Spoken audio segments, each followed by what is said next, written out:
Et c'est parti pour les 45 premières minutes de cette explication entre le Bénin et le Zimbabwe, avec tout de suite Mounier qui est recherché. C'est ici d'Almeida qu'on retrouve aux abords de la surface de réparation avec Rachidi Moumini et ce sera corner pour le Zimbabwe. On regarde, on revoit cette action. Il s'est retrouvé tout seul et c'est un exploit presque de Marcel Dondinou. Vincent, comment est-ce qu'il s'est retrouvé tout seul? Imran Hassan, le bon jaillissement, pourquoi pas la frappe derrière de Imran Hassan. C'est cadré, mais ce n'est pas de nature, évidemment, à tromper RB Washington. C'est l'une des rares frappes cadrées dans cette première partie côté Guépard. Là, il tend dans l'as.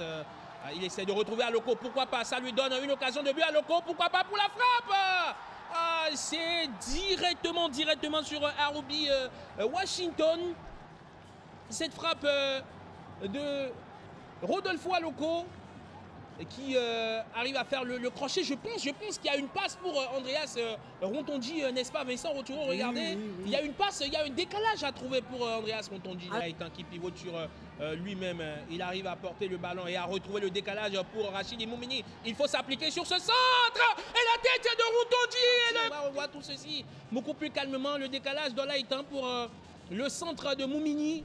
La tête d'Andreas est derrière, je pense. Allez, à moins de nous proposer un angle beaucoup plus axial, je pense que c'était derrière là. Allez, Junior Olaitan qui se bat, qui vont entraîner dans la soirée de réparation.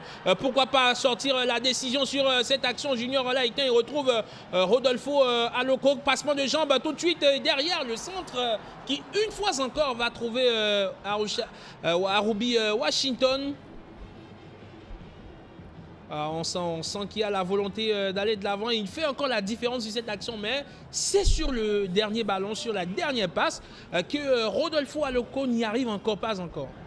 Et derrière, Razak Rachidou qui élimine un joueur. Je pense que là, c'est carton. Est-ce qu'il avait déjà un carton jaune ou c'est le premier carton pour lui? C'est plutôt son premier carton dans cette partie. Makamba Mabelous de Luton Town, capitaine de cette équipe qui a dû commettre la faute pour arrêter Razak Rachidou. C'est une faute d'expérience, situation de balle de contre.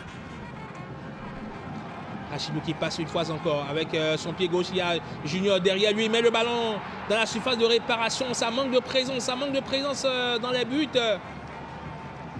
Récupération encore de Junior Olaitan. Razak Rachidou, est-ce qu'il va être retrouvé? Non, le ballon est perdu. Alors qu'il retrouve des jambes sur les 1 contre 1.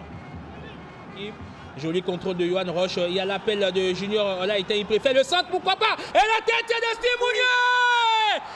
Mounier qui va frapper le capitaine d'ici, son 21e but en sélection nationale. Il menace désormais vertigineusement au Mogol qui compte 22 buts en sélection.